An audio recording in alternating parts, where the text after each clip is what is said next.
like says you a clearly have small helicopter. children in your house. Gorilla Digits says no, that was a great joke, I lolled. You liked it? Vlad Oh, I'm Stolyarov glad. says S got what 8-point range before it floats up higher.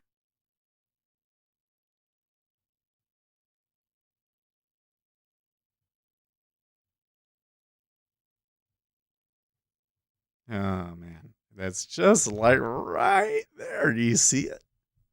Winston's mom says I liked that one. Dotton had never heard the NEWOWWWWWW before. Watch right there. Actually, let's highlight it this way. Right there. You see it?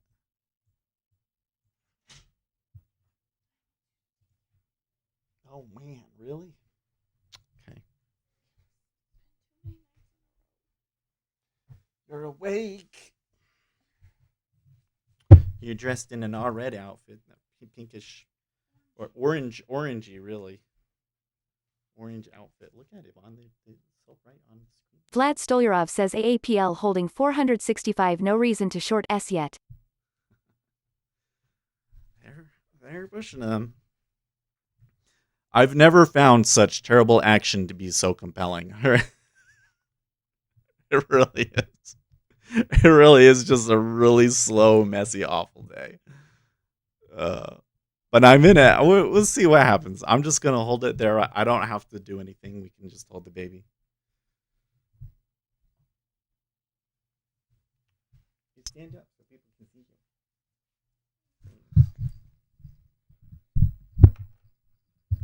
Maybe we should have like a jumper or something like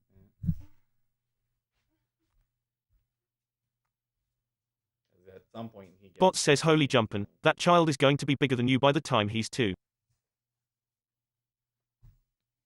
Winston's mom says and enter the small children in the house. Good morning, Asher. Mommy and Daddy want you to sleep a bit better.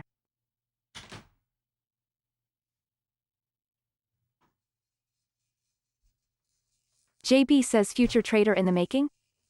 Mads Mahler says what is that on you? Just kidding. Overload cute.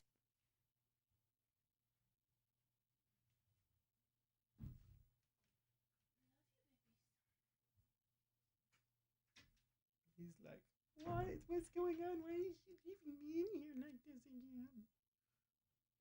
This isn't as fun as the bed. I liked the bed more. Yeah, he's kicking now. You're not going to stand? You stand right there. There you go. I'll take the phone out of my pocket. That'll help a little bit. Winston's mom says Asher needs a tiny tuxedo. Dot and bongos. A tiny tuxedo? Don't lick it this time, though, okay? It's not food. No, see, you're trying to lick it. Don't lick it. Vlad Stolyarov says TSLA back to test 1900.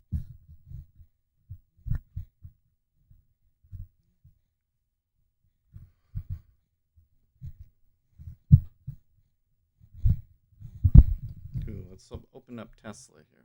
I want to watch it. I honestly just want to see them fall. Am I not getting up? Is my data behind here? Yeah, it is. Vlad Stolyarov says any random move looks like a big rally. I have some issues with Fidelity Active Trader Pro.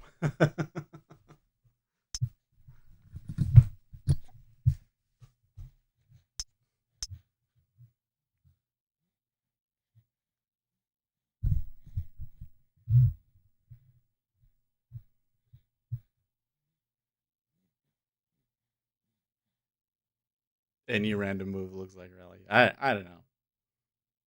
Winston's mom says 0908 CST. Clip special guest appearance by Asher.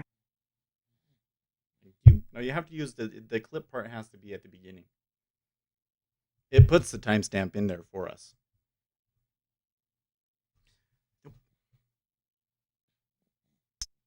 He's like, I don't want to sit like that. Okay. Sergio C. Bajos says may God bless you and your family, my friend. You have a beautiful baby there. Vlad Stolyarov says what would be sick is TSLA going to 2000 plus. Look at this toy. Vlad Stolyarov says after this initial sell-off. Do you know what sound a moose makes? They go. What are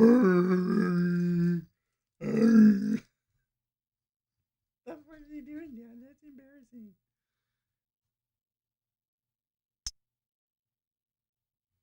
Okay, here they gonna come up to it again. They're gonna do it. They're gonna have be a bunch of trade there again.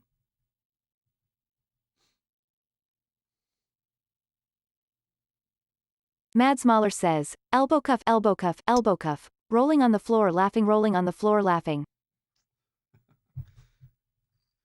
I wish the camera was positioned a little better so you could see him better,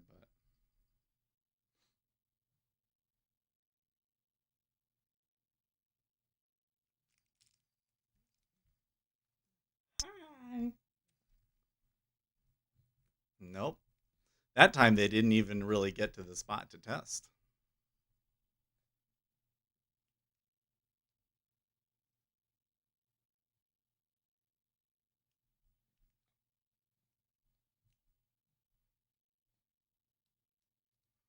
One thing I am noticing though is that like I'm not actually seeing sellers push. Does that make sense? When we come down to the bottom spot here, there's not like a lot of volume trading. There is kind of like some distribution kind of behavior, but not like I'm really trying to get it to the lows and try and move it. Whereas the buyers, they're very clearly pushing up here at 33.89.25. But I'm also starting to notice that the scalpers are starting to lean on these two prices. So some of this trade is just going to be noise, right?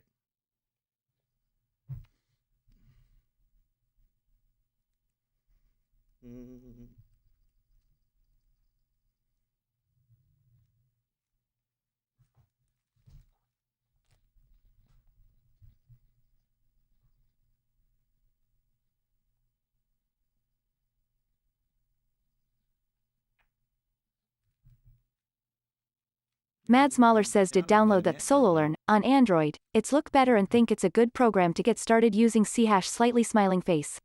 The other course I did pay, nothing good in it. Oh, really? Hope it wasn't too much. I don't know. There's a lot of good C# learning resources online though. Like there's YouTube channels and there's just I mean, it's been around for so long and it's so common now that it's not difficult to learn C#.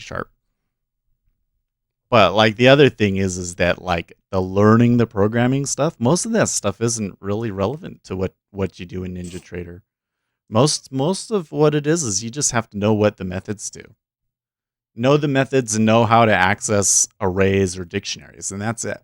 That's why I made that video that was about data structures, so that you know how to filter data into like a volume profile sort of a thing. And then you're good to go. The stuff that you learn with C# is going to be more like if you wanted to make your own NinjaTrader 8 component with its own interface, then you would really want to know C# well, right?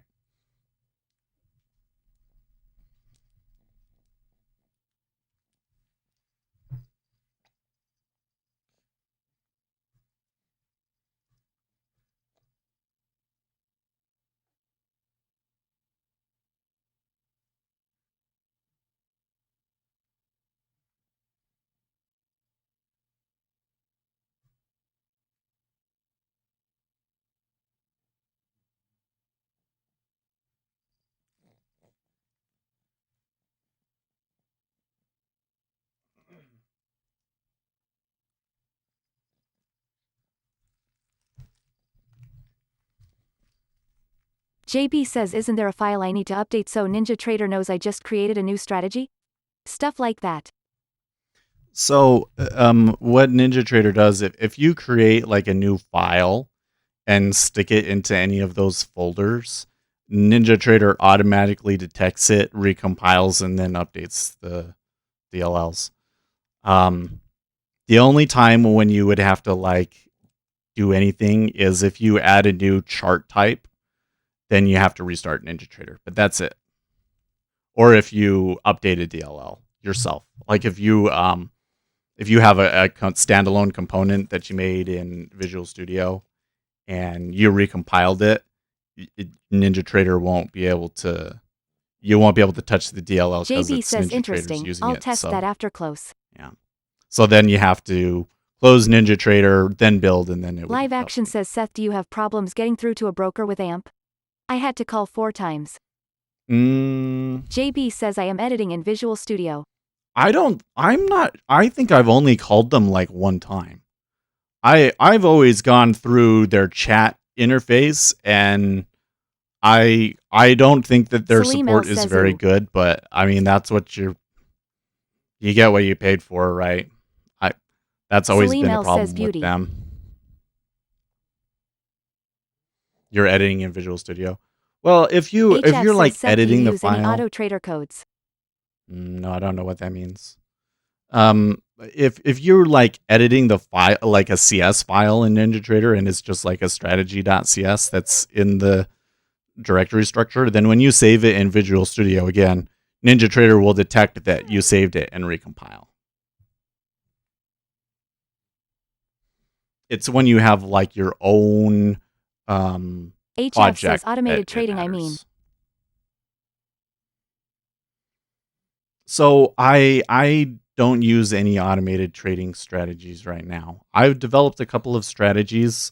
I have one or two that has actually back tested okay, but I've never found something that I thought was dramatically better than my own trading. I find that the effective news on markets Salim L just says, hi is little too Sevi. much for those to really work.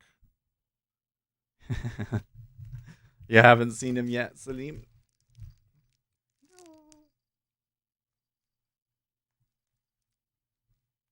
You gonna look at this chart over here?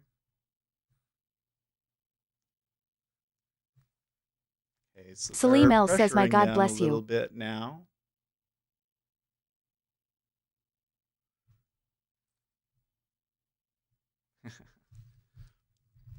Yeah. Anyways, I just my own stats from randomly doing things when I'm doing well, at least. I've always just been more than what the automated strategies have been. So I'm like, I haven't gone through it. I think that if I was gonna do an automated strategy, Salim L says, look at this cutty. thanks. He is everybody. When I was at the hospital, everybody just said, "Oh, he's so cute." I'm like, what? Like these people see dozens of babies every day. And they don't, you say this to everybody, but they insisted that he was particularly cute. Salim L says, sorry cutie. Anyways, if I was going to do an automated strategy, I think that it would have to have some connection in there to be able to read fundamental news flow, which is like way beyond my own capabilities, right? Like I'd have to build a really complicated framework to do that sort of a thing, right?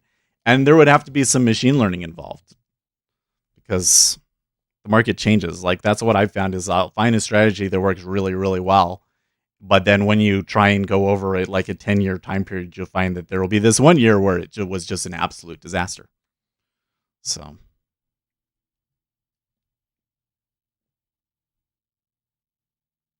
Is that interesting? Salim L says, I love him. My God, save him from any evil. Oh, he's doing good. You're like I said, we're all home all day. All the kids are home. And I'm home, and my wife he gets plenty of attention, I'll tell you that much. I'm concerned sometimes. I'm thinking, is he going to grow up to be a brat because he got too much attention as a child, and then when he doesn't get attention from other people, he'll have trouble? I wonder.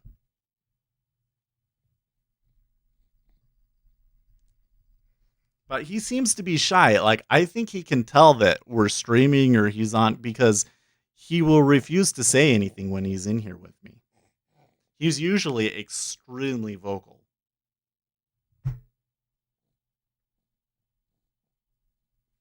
You usually talk a lot. Why are you not talking a lot, Asher? Salim L says, how old is he?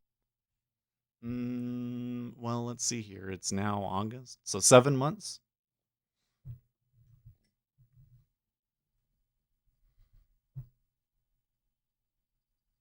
Almost 7, I guess.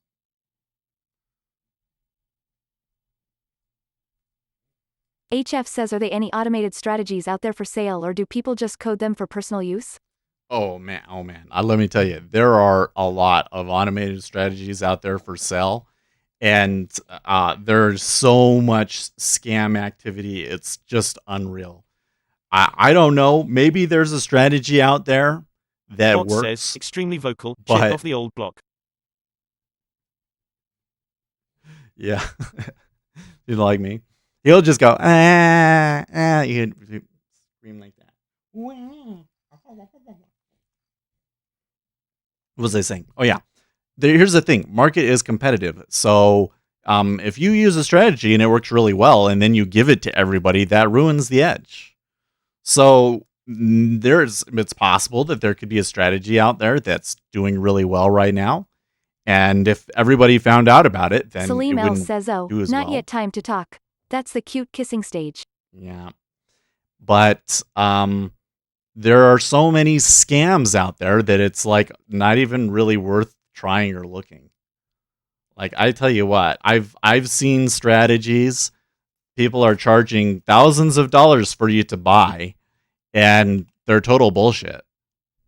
One of the most common things, and I get on this so often, but the thing that I'm finding most common in retail trading right now is strategies that have a much larger stop than your take profit. So we were looking at Max Pat's strategy. He has a book, and somebody was sharing some of the stuff from it with me, and it was an 8-tick stop and a 4-tick target, which is like tiny, right? And the guy is boasting an 80% win rate, and it's like, well, like 90% of your win rate is due to your risk strategy, where you're taking on more risk than you're making. So how do you actually know if there's edge in it? Because you have a high win rate, cool, but that high win rate is due to the risk that you're taking on, not due to anything else about your system. And so you'll see backtesting strategies do this a lot. They will take these tiny little trades and have an excessive amount of risk on, and so it wins a lot. But then when something goes awry, and it eventually does, it'll just take loser after loser after loser. And you look at it and you're like, well, I should, by random chance, I shouldn't get more than like 6 losers in a row. But then all of a sudden you'll get 11. Salim L says, yeah, volatility will hit both sides. Especially if the strategy doesn't adjust for the VIX or the average true range or anything like that, right? So there's just, I find it interesting. You'd think stats, like it should be easy. Just go and look at a strategy, and if it made money over a year, then maybe it's a good strategy to use, right?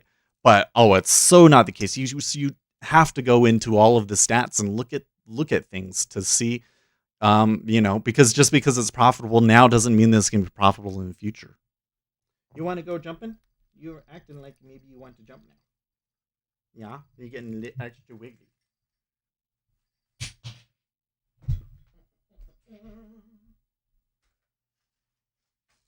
HF says, thanks, Seth.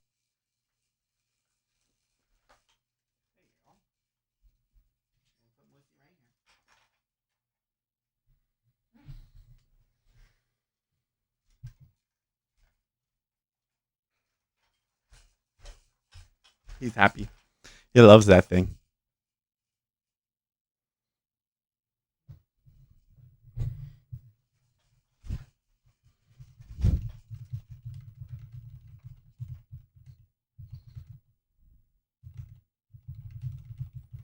Winston's mom says, need a new strategy. According to principles of timing with the moon, a window of opportunity occurs on Thursday, August 20th, from approximately 2:20 p.m. to 11:30 p.m. Eastern Daylight Saving Time, while the moon is in Virgo.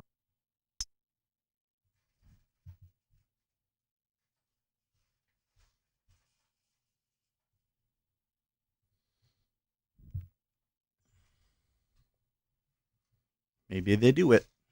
Winston's mom says the moon is waning this week, which is generally considered unfavorable for new beginnings, but with exceptions. Well, just remember, if there's one thing that I may be a little superstitious about, I wouldn't even call it a superstition. It's just a really wild, far out there theory that I really can't prove or find evidence to support. Is that Bot says that's the same thing it says on the bass fishing calendar.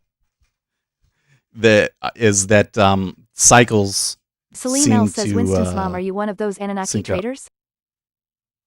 Anunnaki. What? I haven't heard of that before. No, I believe that cycles have a tendency to sync with each other. So like, there might be a period. So like at the beginning of a cycle might be first day of school, right? First day of school is a period where that's a big change for a lot of people, and like everything about their life and their schedule changes at that time. And I have found that those key dates for people have a tendency to sync up. And so the cycle that you see right now, this is one of the biggest of the year, is we got this week and next week are the vacation weeks. And then the week after that, kids start going to school. Then you have Labor Day. And so that's like the transition period. And then after Labor Day, it's like the new market. After Labor Day, you will see it. The liquidity will be different. The action will be different. It might not be favorable to a lot of retail traders. Let's put it that way. Salim L says, Winston's mom, are you one of those Anunnaki traders? Winston's mom says, Salim L, I study personality typing, Jungian typology, and I am interested in everything. I've studied astrology a bit this summer because this helps me read Carl Jung easier. That's all. Okay, so they broke finally through the top end of the range. Still acting fairly nonchalant about it, though.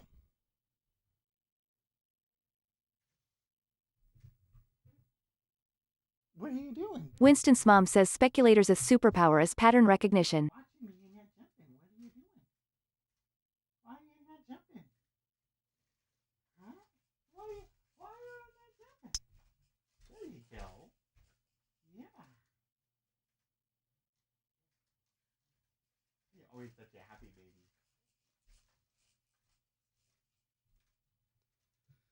Is pattern recognition? I don't know. I don't know when. I feel like, well, I think that when you have ADHD, that you have a tendency to see stuff that's just not there. You know what I mean? Where we want to see patterns, but the patterns there aren't really patterns. So I'll see a lot of patterns. I'm always talking about patterns, but you notice I Live don't trade Action them. says, Seth with AMP, do you get a daily statement emailed, and is there an additional charge for detailed trades? Yes and no. So every day that there is a change in your account, it will send you a statement. And in that statement, it will show you every transaction that you made. So every buy and sell will be on there. Every fee is on there. And they send it to you every day, and then they send you a monthly statement. Salim L says, Winston's mom, what Cyblomalism is the god of the mini NASDAQ from Jungian perspective? If you didn't do anything that day, then they don't send it to you. But so it's pretty good. I wish I could show it to you right now, but I would need to like black out personal information, right? But there hasn't been Live much Action of a change says, in my okay, account over the summer. thanks.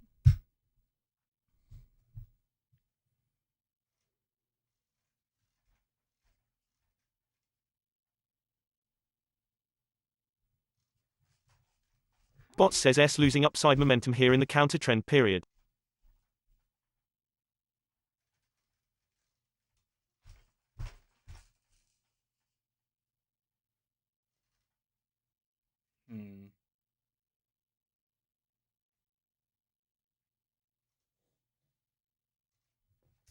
So, despite the move up, they still seem to be having quite a struggle holding the opening price. Losing upside momentum in the counter trend period, yeah. We may have to wait until the counter trend period is over to really get a move, huh? On the other hand, because there doesn't seem to be very much institutional activity out there. Winston's mom says, Salim L, let me research this because I am genuinely interested now. I will get back to you tomorrow. Synchronicity. Yeah.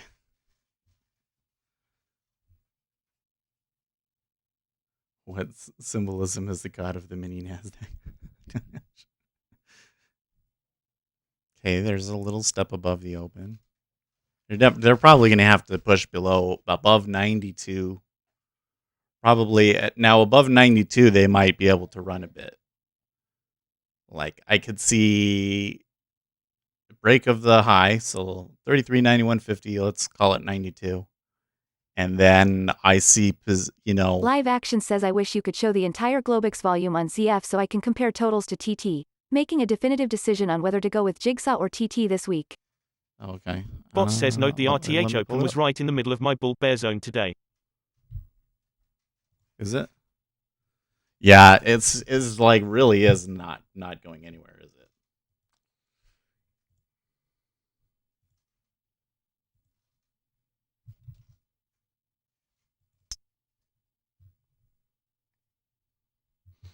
Okay.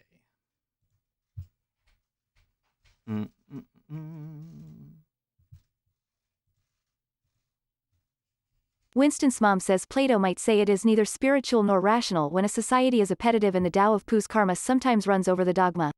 I will get back to you. Oh, there was the crude oil inventories. Did it open up a... Oh, here it is. Way over here. Dum-ba-dum-ba-dum-ba-dum-ba-dum.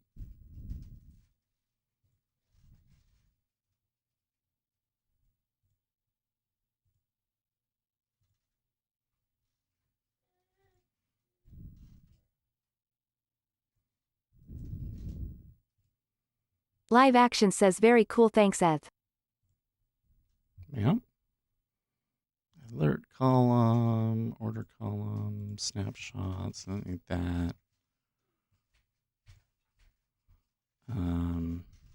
Oh, yeah, these profiles.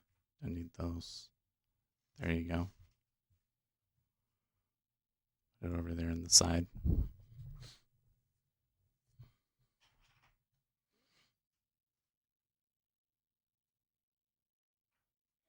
Okay, so they're touching the high. Not seeing a lot of stops yet. Okay, there's a few. I don't know if those are stop orders or if they were just rushing into it, but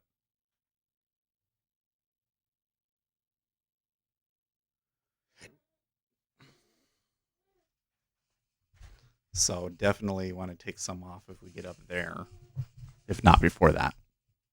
Hey, baby.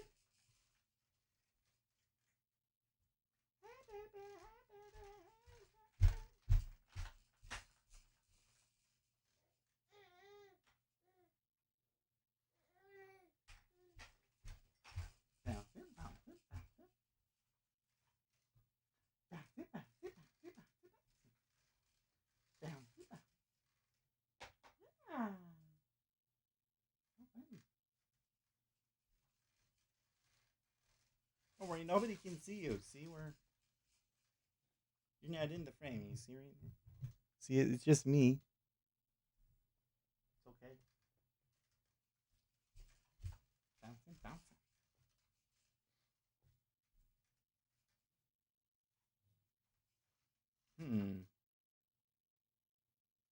Winston's mom says the MBTI career Holding up assessment there. site Quite a bit shows of that of all of the distribution, though. personality Look at this types, big a order specific in type of the micro. rationalists, the ENTJ, scores the highest average household income.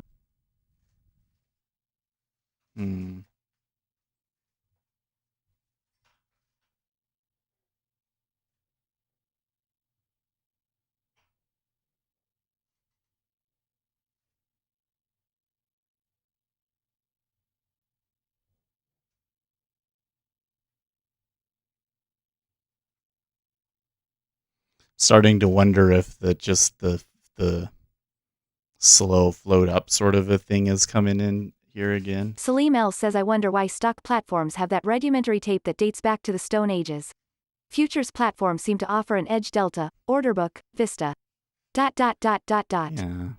But you know what? If you really want to well, let me show you. What's the best way to do it? Probably this one right here.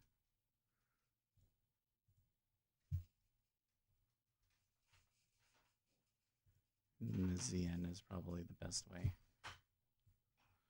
So here's the one in Jigsaw, right? Let's just make the fonts bigger. 14. Nah, 16. 16. Nice and big. There you go. Right.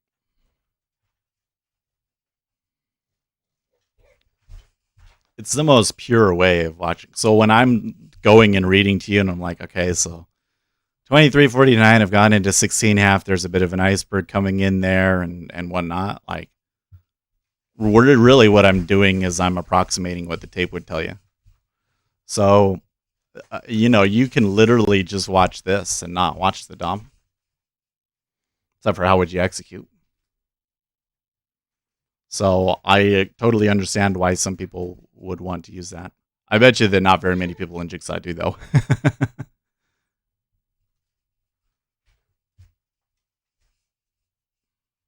Put it there because I still want to see the Tesla.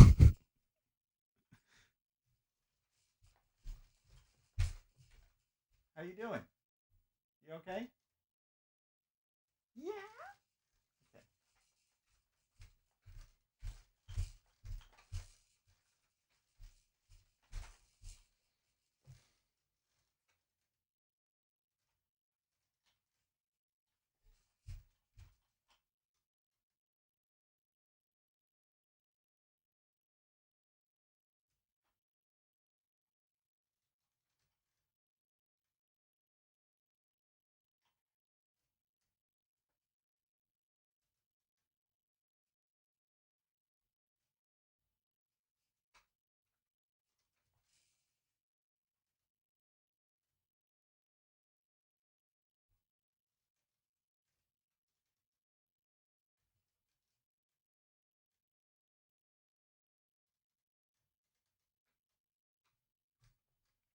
See, now that a few of them are printed, you can really see how it progresses.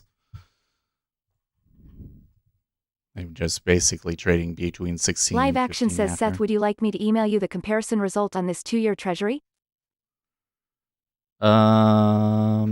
Sure. You mean what the volume profile shows you?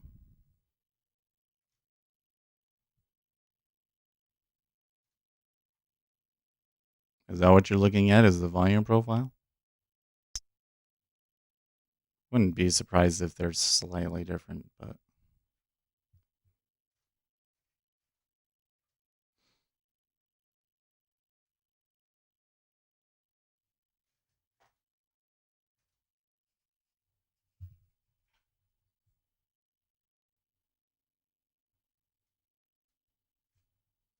Live Action says, yes, THR comparison between your feeds CQG and TT. yeah. I've opened it up on CQG. The thing I remember last time I was using CQG was that the way that the numbers shifted was smoother. This is a little more chunky.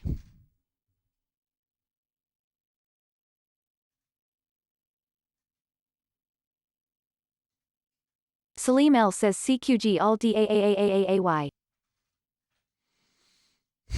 Nah. They're all I don't think that the difference between the feeds is that big of a deal. I still don't. Live Action says, are with Rhythmic now? No, this is CQG. This is CQG. I think I want to go HF back to says Rhythmic, Rhythmic. though. I think when I redo everything here, so I'm going to wait until next week, and then I'm going to go and shift everything. And probably what I'll do is I'll just move back to Rhythmic, because I don't think that the $7 that I'm paying for the tick is worth it. I haven't used it. I guess I mentioned it today, didn't I? But overall, it really hasn't been a significant part of my strategy.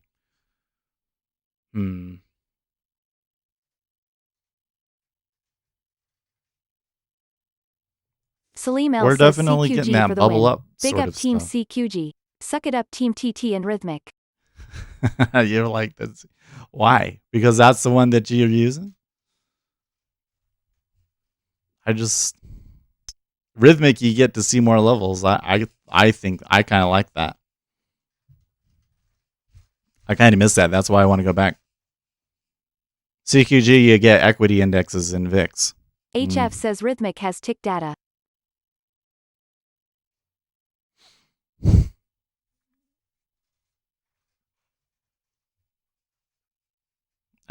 Yeah. Anyways.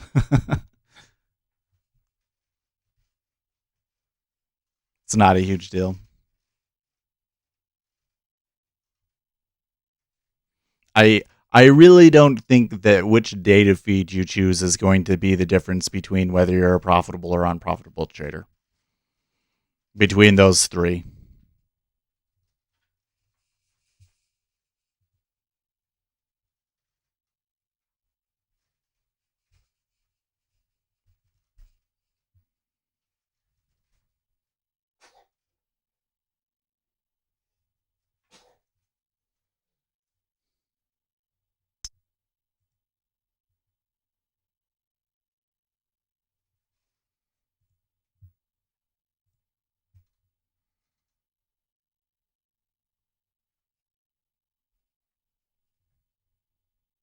Live Action says no SDTH, the tick is extremely strong if you know how to use it. I know to big traders who use it too and saw one live takedown 100k trade using it. Yeah, I don't know. I mean, I have no doubt that there's use to it. I just haven't been making that use. It seems to me that with the way that I trade that it's not a huge deal. I'm sure that when I get rid of it that I'll be like, "Oh, I wish I could see the tick." But I mean, the way to use it is very clear from a technical analysis standpoint. If we expand this up and make this big and everything, when you get an extreme reading on the tick below this, 400 and definitely below 600, then you're likely to get a turn. Salim L says So right Rhythmic here, shows the entire order book. I don't need that. I only need fast and complete and not laggy. I mean pro. Yeah. Live Action says Lolo, you can always get it back. This spot right here, 33.8775, giving you a pretty negative tick reading. Same over here. Both would be good entry spots, assuming that you knew you wanted to go long. And you could take an exit up here potentially. And if you kind of time your entries with the tick, then it filters out a lot of noise that you get from price. So Gary Rich I mean, says it the makes chart sense. looks like I'm on acid or mushrooms. Yeah. I'm honestly, this chart, I've even considered getting rid of this chart completely. So like the CCI is nice, but I've been noting that it hasn't really been coming into play for me because this is the chart that I've been using. This is the one that I'm watching.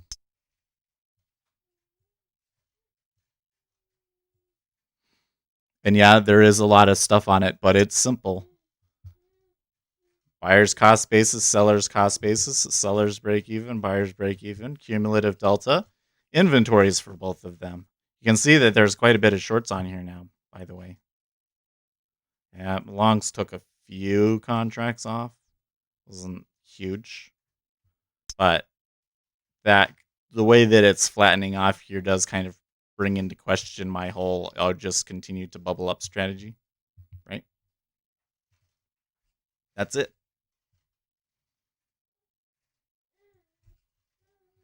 And these ones down in the treasuries, they have a little bit of extra stuff, but for the level 2, these are level 2 indicators.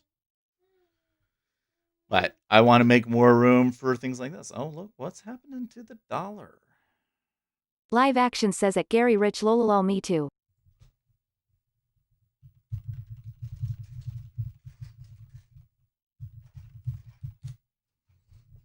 Well, that concerns me a little bit, actually. Now that I'm noticing that. Put that right there.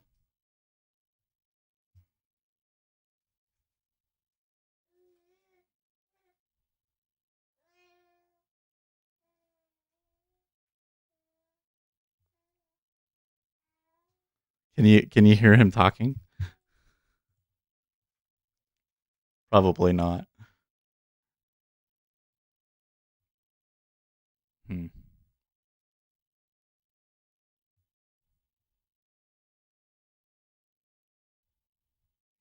Seems like they're having trouble coaxing them into trading there.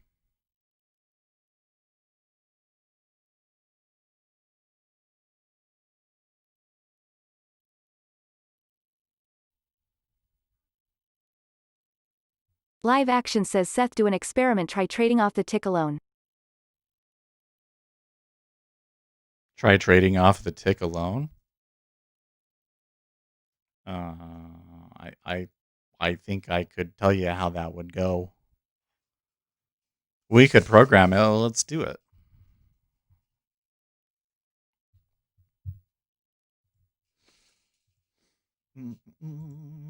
HF says, is mean Renko of any use? Well, Renko bars are really useful because they eliminate a lot of noise for you, especially if you're like swing trading, you know. Every tiny little tick that you see on that chart can just kind of scare you and cause you to get into, do something that you don't need to do.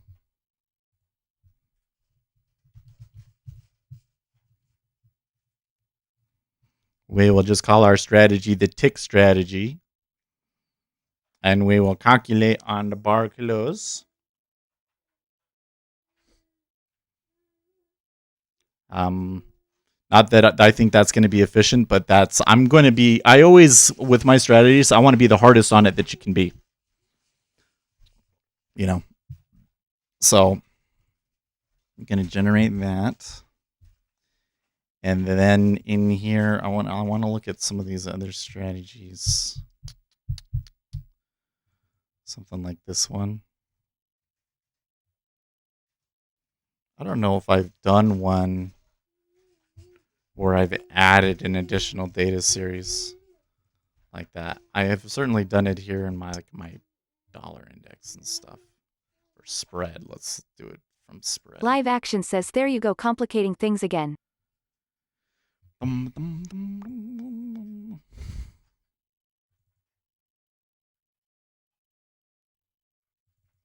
I put it in here?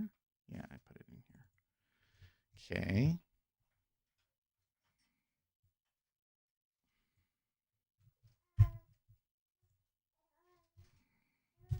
Add data series. Salim L says, what do ticks mean?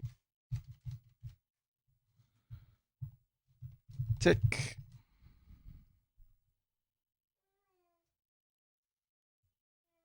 I think that I can just do that, right?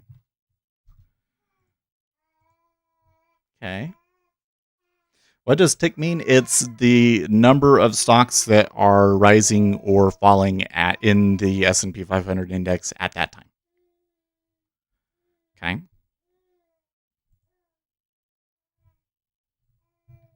So how should we do this? Let's go super, super simple.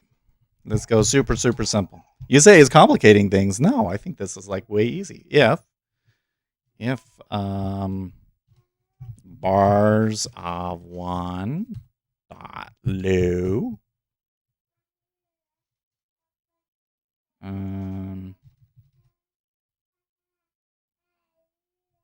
of 0 dot, is that right?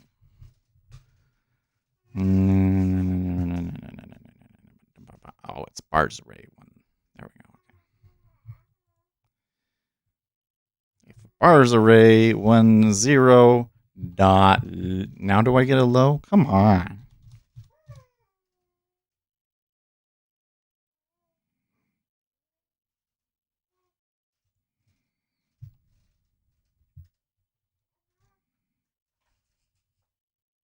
Salim L says, if tick are high, then what happens?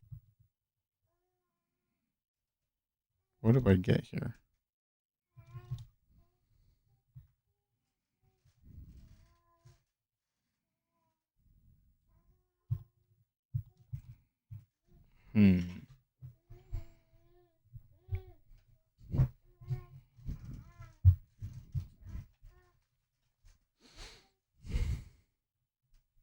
What am I doing wrong?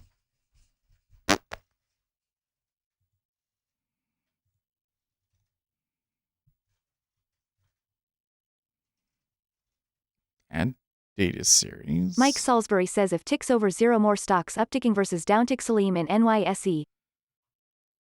Yeah.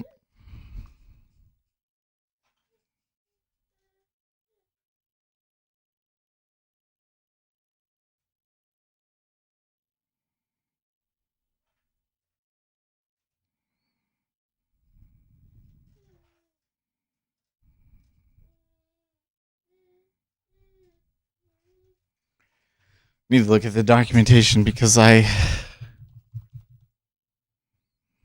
don't know how to get the lows of that, and I'm pretty sure that there's ways to do it. Salim L says so you long NYSE.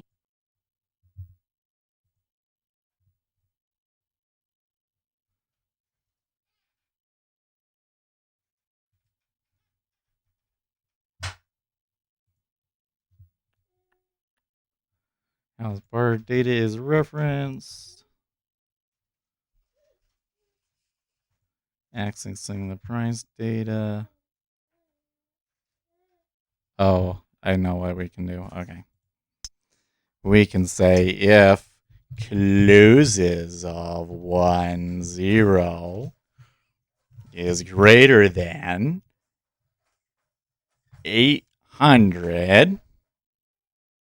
What do you think? 800 good? Mike Then Salisbury says typically, used as a extreme fade, minus 800, minus 1000, fade long. Plus 800, plus 1000, fade short. Not looks at NYSE, but people use it for trade SPY etc. actually, we don't want closes. We want highs, and if lows, and then we want something like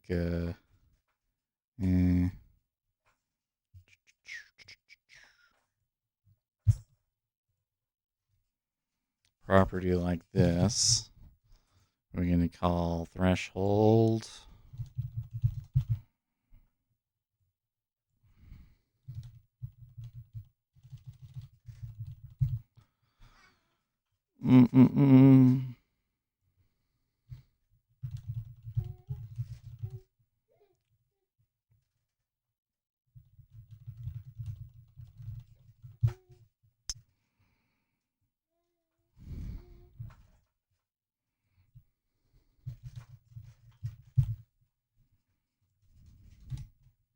Is less than negative threshold, then, oh, and this is actually where we enter long, right? Enter long. So we're going to fade it. Enter short.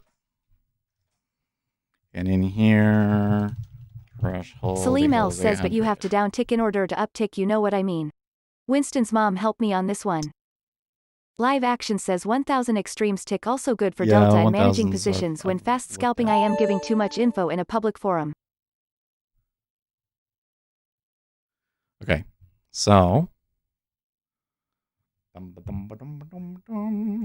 we come over here and we do the strategy analyzer. Takes it a second to pop up. You doing okay, bud? Quiet.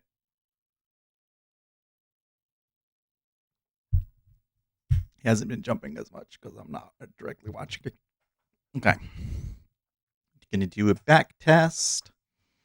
And we're going to do it on my tick strategy. There it is. I'm going to trade the E-mini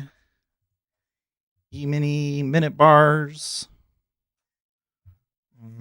Let's just do this month for now. Well, we Salim sort L out says any I would issues guess that that it might ticks should be have. traded in reverse.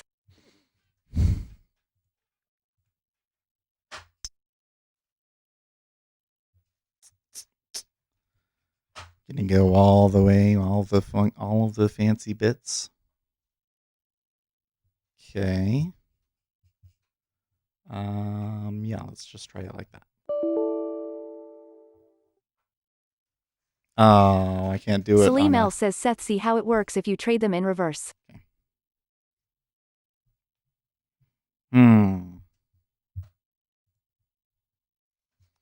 Okay. Error calling on bar update method on bar 0.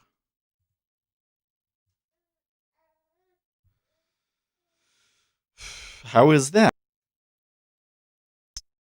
Oh, I know why. If so we have to say if the tick is not doing anything. Live Action says at Salim L, yes, it takes practice to trade against what looks logical.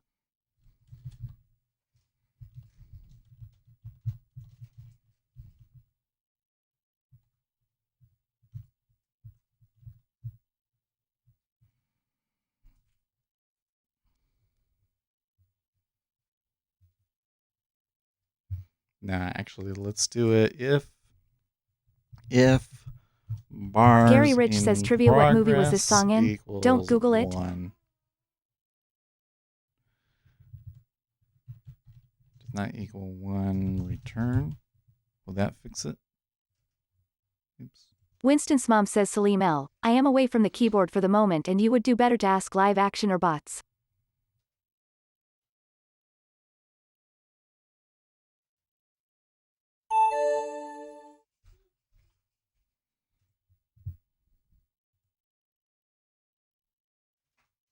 Aha. Gary Rich says tick is supposed to be a counter-fade thing. No, what? That can't be right.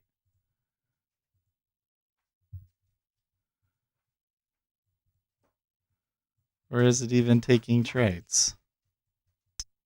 Is it even taking trades? Oh, it's not. That can't be right. I'm not even seeing it take any trades. How is that possible? Amazing strategy there. Okay, so one thing is that we should use the RTH. Okay. So let's narrow it down to just today and yesterday. Salim L says I mean if the uptick is up from the previous tick, No that means that trades. previous tick wants to bring price to it. If you know what I mean. Even though I know that has happened. If the low is less than negative threshold, if the high is Mike greater Salisbury than the says 99 profit factor lol. Just do that, Seth. Right? I don't think that it's actually because it wasn't taking any trades. This if we do the last week. Okay, so it's done 2 in the last week, but when you look at the chart, it should show you.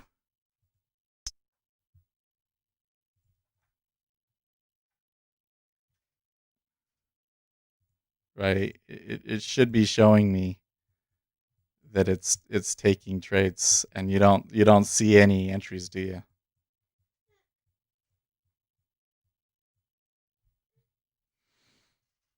So I'm obviously doing something way wrong.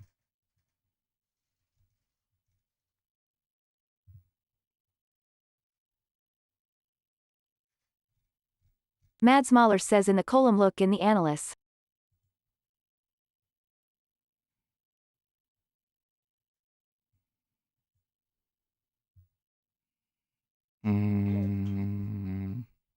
Mads Mahler says there should be start time and stop time, and where it should take. It's doesn't show me which trades. Mads Mahler Perhaps. says and change the daily. Aha. Live Action says that Gary Rich, wasn't there a movie about the Goo Goo Dolls' life It's last trading night on the Showtime? tick. It's trading the tick. That's freaking hilarious. Okay, so do I have to? Salim L says how is it calculated when there are more ticks but no uptick or downtick?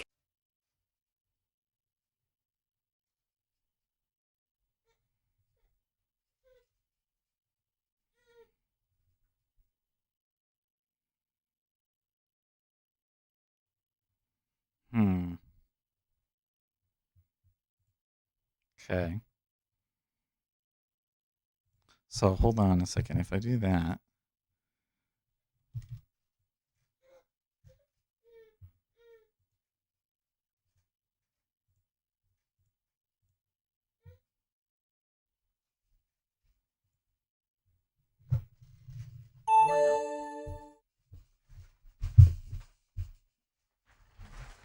Gary Rich says it live, not sure.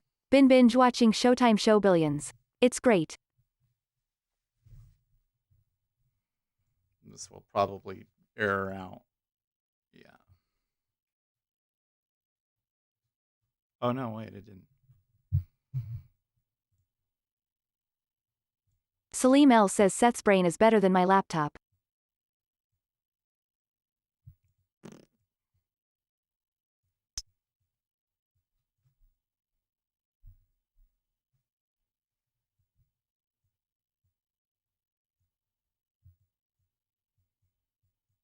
Okay, well. That's interesting. But it's a loser over that period. So now let's do a little bit of optimization here. And let's just say like 100 and 1,000, let's say. And increment it by 100. And we'll run it over that time period. Oh, that's pretty fast. Oh, I actually liked 500 better. Okay.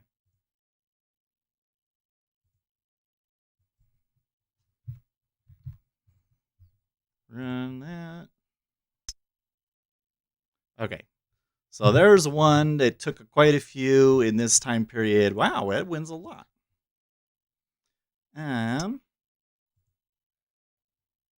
Okay, so there was a bit of a drawdown right there. Was it on a bit one day? Yeah, what was this one day? What was the 12th? What was going on that day? Last Wednesday? Oh yeah, last Wednesday was weird. What was last Wednesday? That day we had a sell-off into the close of the previous day and ended up buying all day. Okay, well that's interesting. Gary Rich says better get your kids started. 2-year-olds in China are already hacking our systems. We dropped a little bit there. I don't know how I feel about that. I'm not paying too much attention to it. I already took some profits on it. Maybe I should while I'm not paying attention, but let's just say that we let it keep going because it did come back. Live to Action like says cost that's no basis and joke. move up. Okay, so now we need to look at some of these other things like the drawdown. 110 ticks. Ew.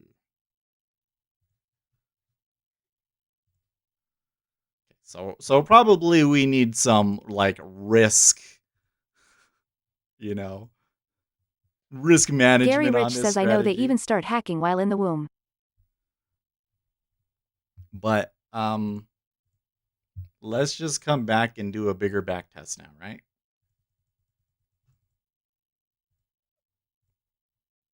Starting from the start of the year.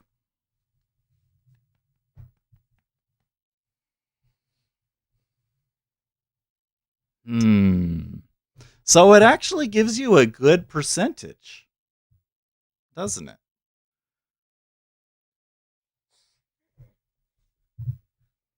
How are we doing, buddy? You look none too... Salim L says tick is agnostic to movement.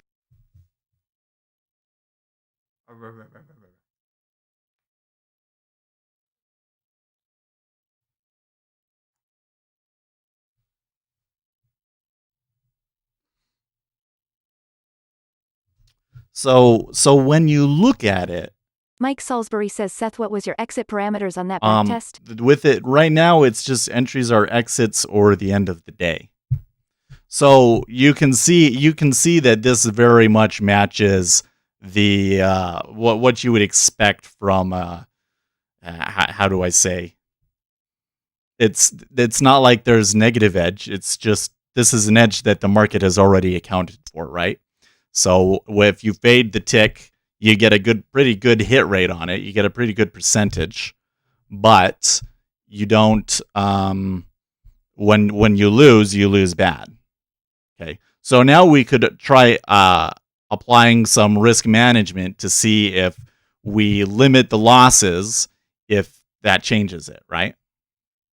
So let's do that. Oh wait, where was the MFE and MAE? 30 and 20. Oh, that's really curious to me. Okay, so I'm going to come back over here. I'm going to come and look at some of these. I have like, oh, that's not one that I have it set up. And where's one that I like already have it entered into? This one maybe? No. Oh, well, you know what? I have it in this Soren strat for sure.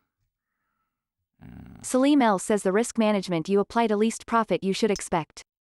Oh, except for that, this one I have it. I'm using the. Yeah. Okay, we're gonna use this. I want to use it like this way. Salim L says the more Easy. asterisk. Live Action says you must also think of it as a delta tool. Try looking at it in doldrum periods too.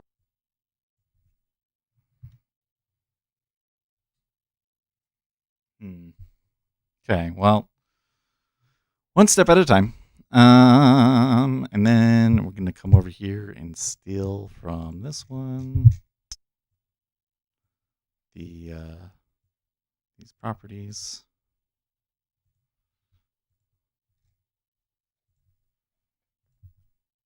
Gary Rich says use as a signal generate, not a automated one.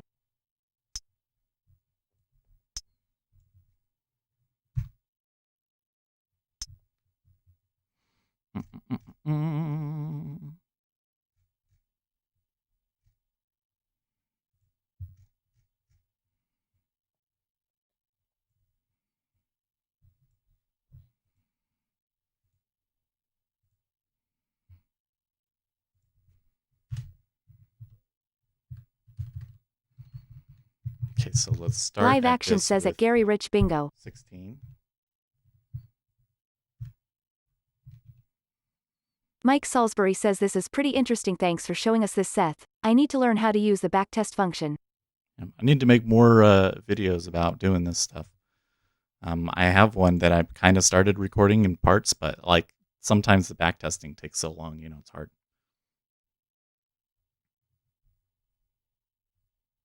Salim L says I will give a good setup. So least tick happening in one price after a big price move go against the price move. Okay, so let's try that again with the stop and a target now. Equal risk reward. Ugh. So bad. Wait, how is it that? Well, it's actually, profit factor is not actually that bad. Okay, so now, because this is going so well, or I mean, it's going so fast, we can try something like min 4 and max 32. Gary Rich says at live I understand your wicks and volume thinking. I think I'm the only one who understood what you meant.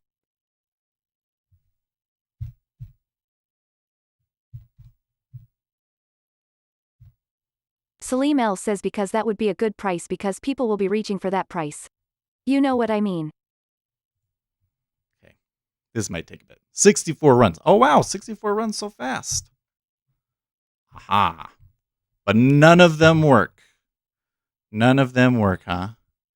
And what was the one that worked the best? An 8-tick stop and a 20-tick target was your best one. But you're still getting 50%. And you're getting an equal risk reward essentially with that one. Salim L says aha, scam. So Is there some edge in the tick? There's some signs that you can use the tick to increase the probability of your trades, but it is an edge that the market has mostly mined out. Now we could combine it with other stuff, right? We could combine it with other stuff. I think that there's a lot of things that we could use to be more complicated. But that's where I'm just getting at, like, I definitely see some use to the ticks. It's just that I don't know if I'm getting the $7 a month out of it. Me personally. You know, I think that I would get more out of having the full order book again. Gary Rich says you have to test years of data, not just a short period of time. Well, sure. Open strategy in new analyzer tab. Salim L says I think he sold know how to use it. I think that we could do that and be just fine. I don't really see a point in going further back if it's already bad, but oops. What's that? Let's try going all the way to January 2008. All right. Hopefully that doesn't. Live Action says no worries, Seth. When I am through, you'll be turning 1 lots into 25K a day, but spending $6 can be concerning in the beginning. Wow. The other thing is if I don't move over to Rhythmic, I think that I would get more use out of having the VIX than I would out of having the tick. So that's another problem.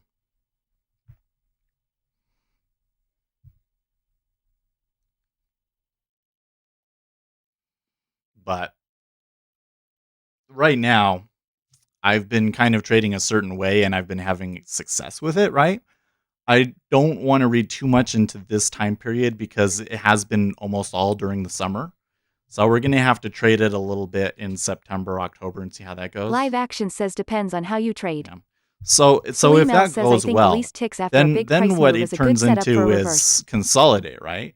Anything that I'm not actively really using, I might as well get rid of. Live Action says I am super fast like an algo. Well, so one thing with this is that it's not reversing immediately when the tick gets there, right? It's going at the end of the bar, so that makes it harder. But that also makes the results of my back test more likely to hold into the future, right? So Gary Rich says you're complaining about $7 a month, the cost of a Starbucks coffee. Wait, why did it not take any trades? Because I didn't change the trading hours. I think that's why.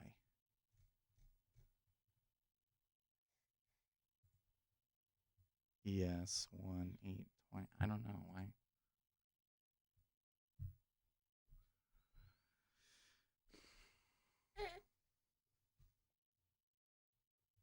You getting tired?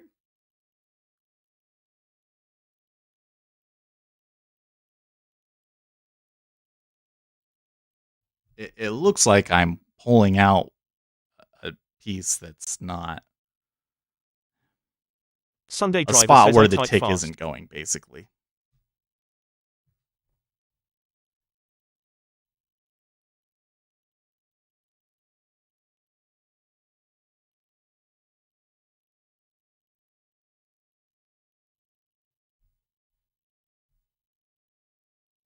Yeah, they did the same thing.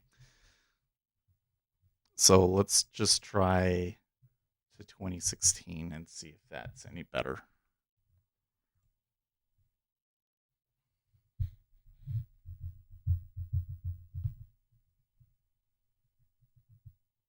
And if not, we'll have to go in and fix the bug. Okay, that did it. Oh, when you go over a larger time frame, it's actually even worse probability-wise. Because the profit factor before, well, probability was 50 before, and profit factor was like 0.98, right?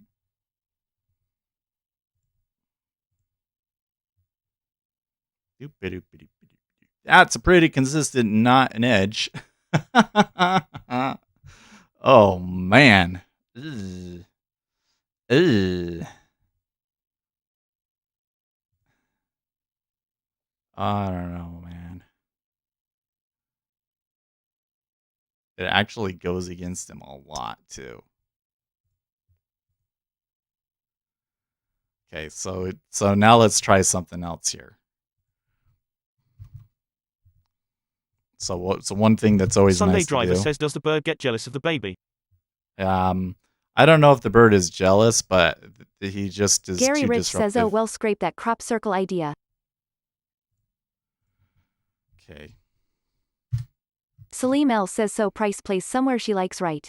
Then she is out of her comfort zone. Now everyone is catcalling her. So she wants to go back home. So you have to take her number before she goes. Oh, you know what? I think I probably could have just made the threshold negative and it would have done the same thing, huh? Let's do that.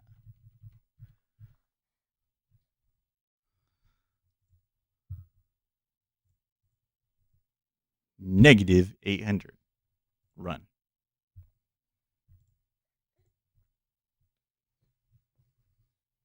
Gary Rich says, Seth, let's back test Elliott wave.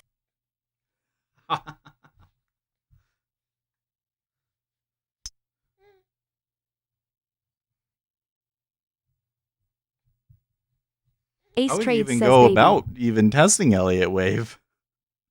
Yeah, you see the baby? Salim L says, AHHAHAHAHAA.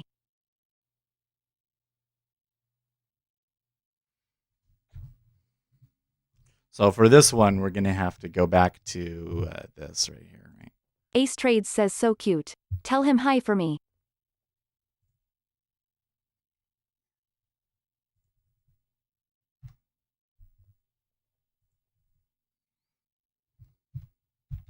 Salim L says, Gary Rich, jack of all trades, master of none.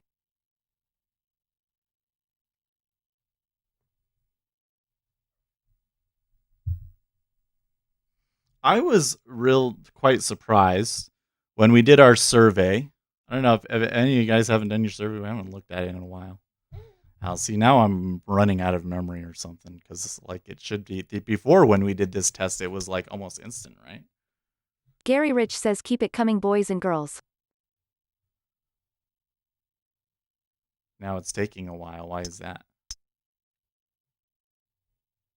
I think it might be a memory issue. Ace Trades says, anyone else wanting to go short 3,390.50? I'm not liking that sounds of that, Ace. Well, you can see why.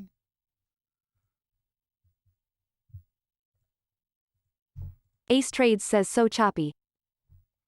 Yeah, I mean, today is not really a good day to put on any risk, to be honest. There it is. I see it. I don't know. I caught a good trade off of a pretty good washout, but this is just not a good day to put on risk. Hold on. What's up, bud? You want this? Here, have this.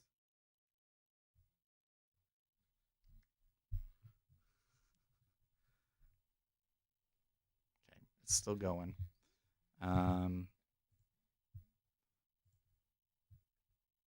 See, and look, my memory is shot.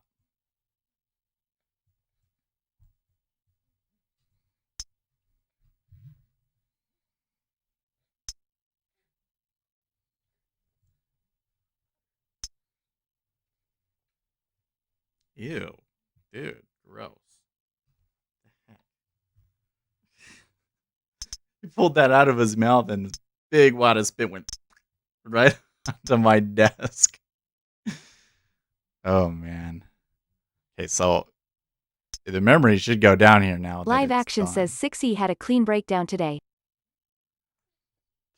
Yeah, it did. What do you think is going on with the dollar there? You think it was all this Belarus stuff? Ace Trades says you can build your own computer, pop some memory in there.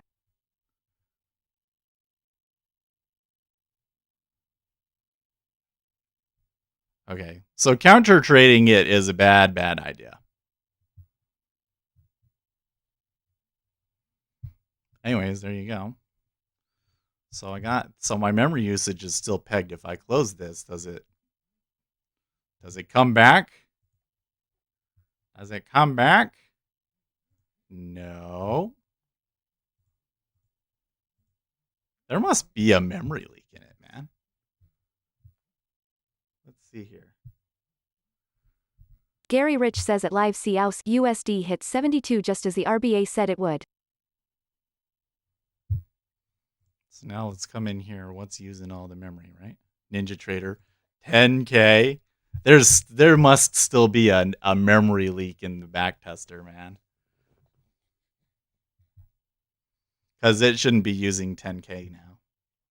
Especially since I closed the window, right? So let's kill Jigsaw. I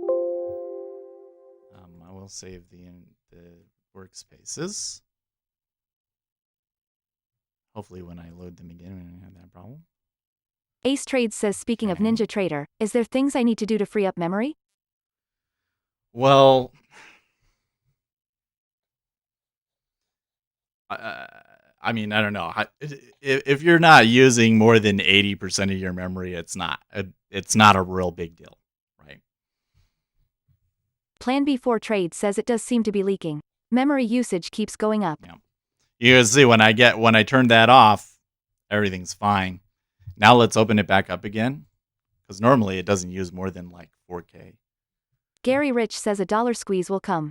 Too many shorts are on one side of the DXY. I think so. But do you think that, because the only news that I've seen today has been all of this stuff coming from Europe on Belarus, and I'm wondering if maybe that's why they sold the euro.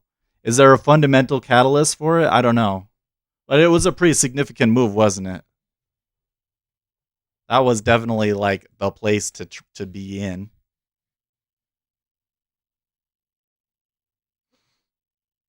And you can see that it's the how do I say, the E-mini hasn't fallen or anything, but they're not breaking new highs or anything. Okay, can I put you back in your jumper for a bit? And we'll close the stream down and then take you back tomorrow.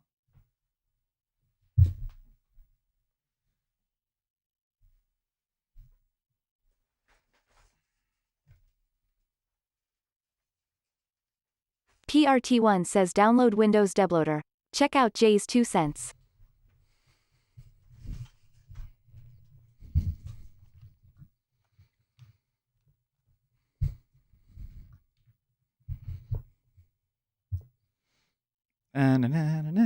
Stuff's all still loading, and then we'll manage this Plan position. B4 Trade says with a strong dollar, equities will be weaker.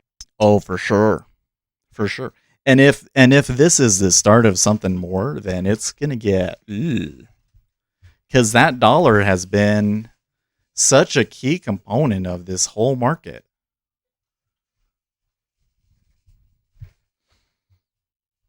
Okay, so let's see if we can get here.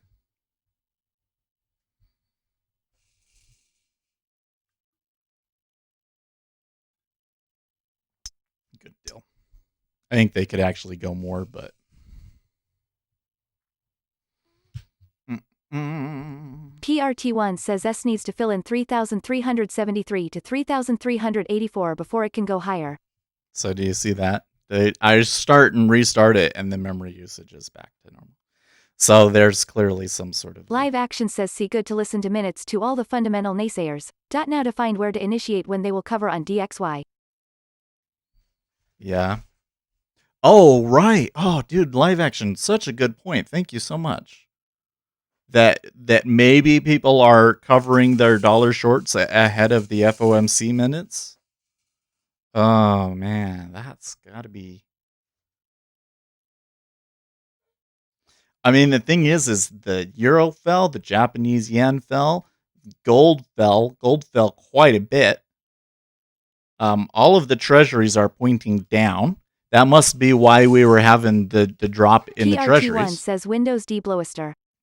It seems like, though, the equities are just clueless about it. You know? I thought that if we have a move in the dollar like that, quarter point move in the dollar, that it would cause a little bit of panic in the equities, but it's not. but maybe they're just, I don't know. This takes forever to process. I would do better with a better processor. Better processor would be useful. Did I miss anything else here? Oh yeah, to free up memory. Like the thing is, if you feel like NinjaTrader is using too much memory, and I've never gotten over 1K, you close Windows. Don't use tick replay indicators. That's basically all you can do. And remember Ace Trade that says it seems to be a lot, right? yeah, Ace 1K Trade would says be my a memory lot. is saying 3.1 of 3.4 gigabytes 91%. Gary Rich says if the DXY were truly weak, the commodities would rise like corn, soy, wheat, hogs, cattle, etc. Other factors for these not to inflate. Okay, gotcha. We should have a market watch up there with the other commodities. So PRT1 says I stop running NT till new build complete. if you only have 3.4 gigabytes of memory, that's pretty. I would recommend you could probably get Ace a new Trade machine. says I've got 6 charts open, plus the GoToMeeting app open to run the room. But you're probably also using. So when you come in here and you do this, hold on a second, baby. You're fine. I know you're okay. Just a second. Yeah. You come in here and it'll show you how much each one is using. I bet you that NinjaTrader isn't using it all, right? Look at the browser. Your web browser uses a ton. So just keep that in mind. Your web browser uses a ton. I was looking around for new machines. I think I might make a video about machines, although I've been having a hard time really finding something perfect that's pre-built. You can get pre-built machines for under $600 with like 12 gigabytes of RAM. That would be an upgrade for you. Really, the best way to do it is to buy it yourself. If you gave me, I would build it for you. Build it for you totally for free. You just have to, buy the components. And then I would come and do it. Then you can have a really nice machine. So when we were pricing it out, of course, you might want different case and stuff like that. But when we were pricing it out, you could get a pretty sweet machine for $600. I've got 6 charts open plus the GoToMeeting app. Yeah, see, GoToMeeting app would probably be a little bit of memory too. If you got more than that going, though, I mean, just look at what processes are eating it all up and see. Okay, and was there anything else about that strategy? Oh yeah, are you complaining about $7? To me, and until we're like consistently making money over the whole year, I'm gonna stress about every little fee. Yes, that's just the way I am. I feel like if I'm not using it, why do I have it? Why am I paying for it? We could fix up the exit parameters on that backtest, obviously. You guys have some ideas. So I'll tell you what, if you had anything that we didn't cover on the strategy itself that you want us to try, and we could come back and try it another day. When the video re-uploads later in the day, come back and leave it on the video comments. So what we're going to put in this one is backtesting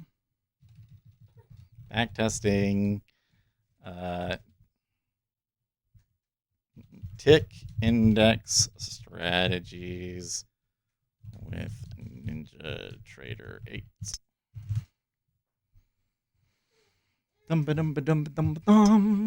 We'll come back and give a little timestamp for it. Save. Okay. So I think that I better get going now. Take the baby up to mom.